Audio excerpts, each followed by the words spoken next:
Hello, dear students. Today we are going to discuss next topic, that is actually in our syllabus.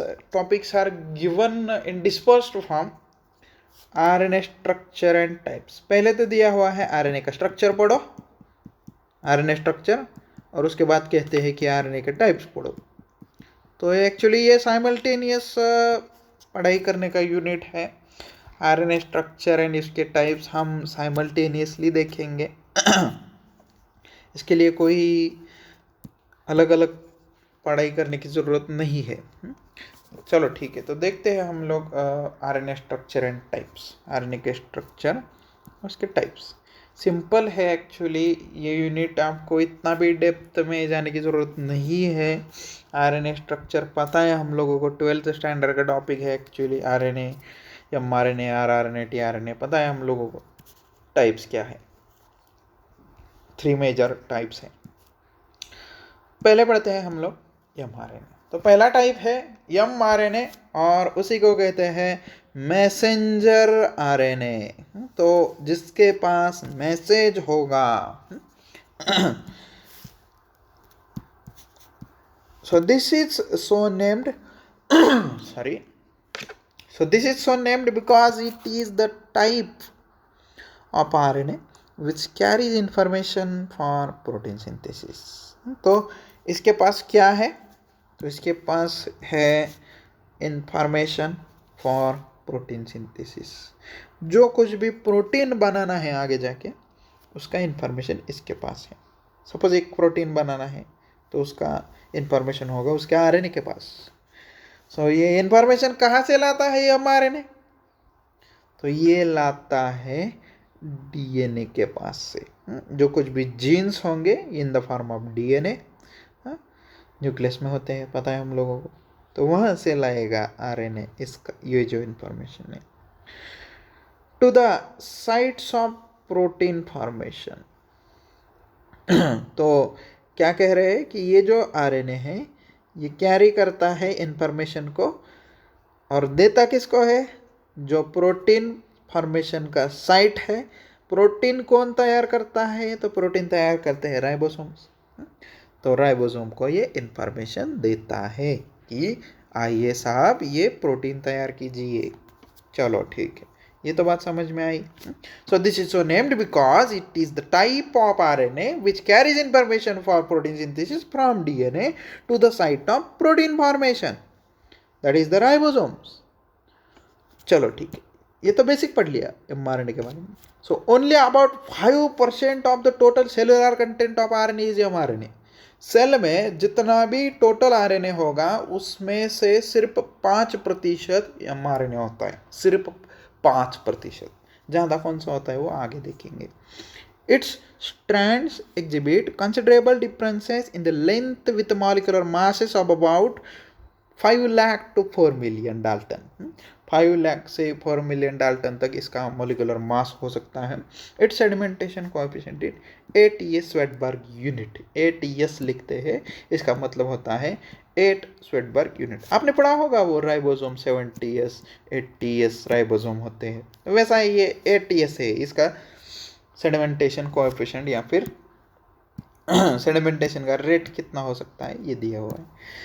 There is evidence that the half of the mRNA may vary from very short to very long. तो ये very short भी हो सकता है RNA और very long भी हो सकता है. For example, a variety of bacterial mRNA is enzymatically broken down within a few minutes of its appearance in the cell. तो एक बात कहिए कि आपको RNA या फिर स्पेशली mRNA जो है यह आपको सेल में छोटा भी दिख सकता है या फिर ये बड़ा भी दिख सकता है. तो ऐसा क्यों होता है सर? ये कुछ आरएनए छोटे क्यों दिखते हैं और कुछ आरएनए बड़े क्यों दिखते हैं सेल में?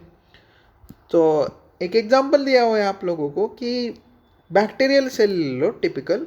जैसे ही ये mRNA तैयार होगा बैक्टीरियल सेल में, वैसे ही उसी वक्त with in a fraction of seconds some part of this RNA will be degraded by enzymes present in the bacterial cell.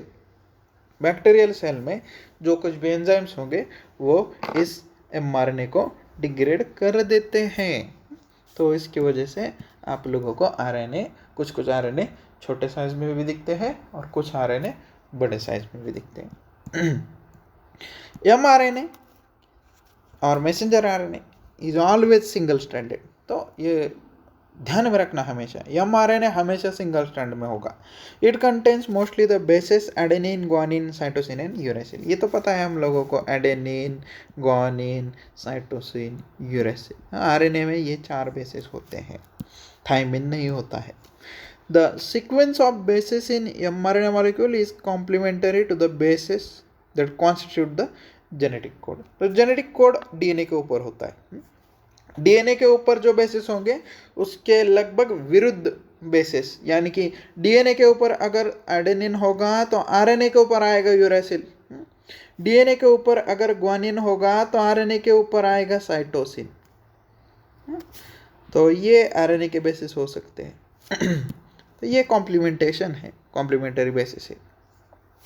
So the sequence of bases in mRNA molecules is complementary to the bases that constitute the genetic code. Genetic code जो होगा DNA होगा, उसके ऊपर जो bases है उसके लगभग complementary bases in case of mRNA होते हैं। In mRNA no base pairing takes place. So as we have seen that mRNA is single stranded, तो single stranded होगा तो कोई भी base pairing नहीं होता है। तो डबल स्ट्रैंडेड होगा तो बेस पेयरिंग हो सकता है, लेकिन mRNA है ही सिंगल स्ट्रैंडेड, तो इसमें बेस पेयरिंग नहीं हो सकता है। In fact base pairing in mRNA destroys it's biological activity. अगर बेस पेयरिंग होता भी है तो mRNA फंक्शनल नहीं रह पाता है। तो mRNA विल बी डिग्रेडेड सून। जो फंक्शनल नहीं है चीज़ वो डिग्रेड की जाती है सेल में, उसे रखा नहीं जाता है। It is interesting to note that each gene transcribes its own mRNA.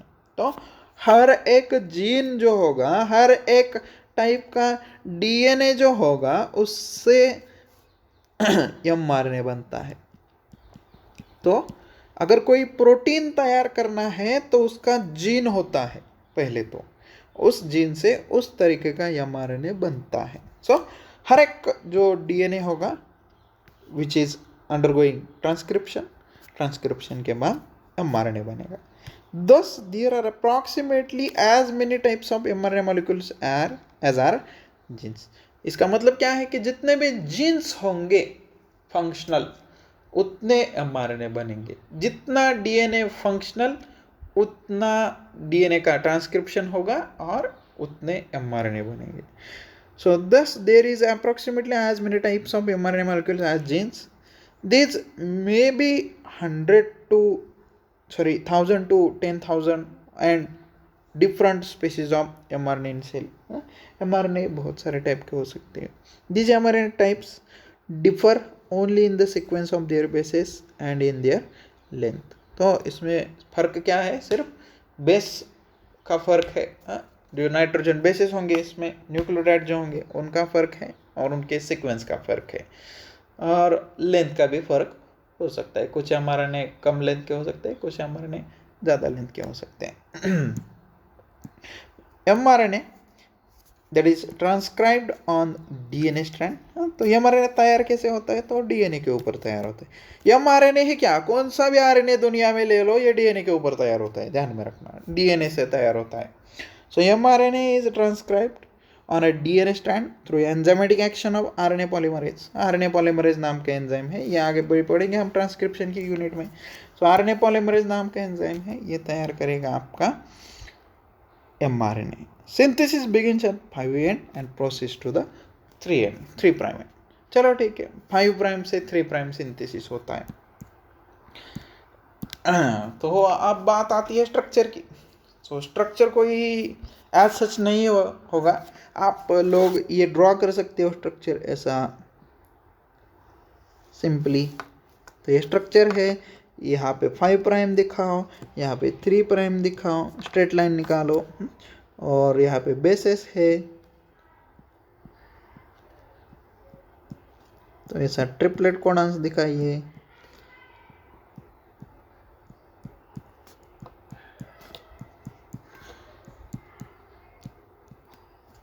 हाँ, तो 5 प्राइम से 3 prime. Starting codon is always AUG। तो AUG ये स्टार्टिंग कोडॉन होता है 5 प्राइम के पास में, और 3 प्राइम के पास में होता है UAA। UAA होगा। सो AUG that is coding for methionine first amino acid. तो ये सिंपल डायग्राम होगा आपका mRNA का। आप आगे भी बेस लिख सकते हो, UACGC UAA what ever you, सिर्फ ये 4 बेसिस लिखना, AUGC। टी मत लाना इसमें, टी छोड़ के, थाइमिन छोड़ के, बाकी कुछ भी लिख सकते हो आगे, तो कुछ भी हो सकता है। ये सिंपल डायग्राम होता है mRNA का। चलो ठीक, आगे के लेक्चर में हम लोग आगे के टाइप्स पढ़ेंगे, rRNA और tRNA वट एवर। अभी के लिए वेरी मच थैंक यू।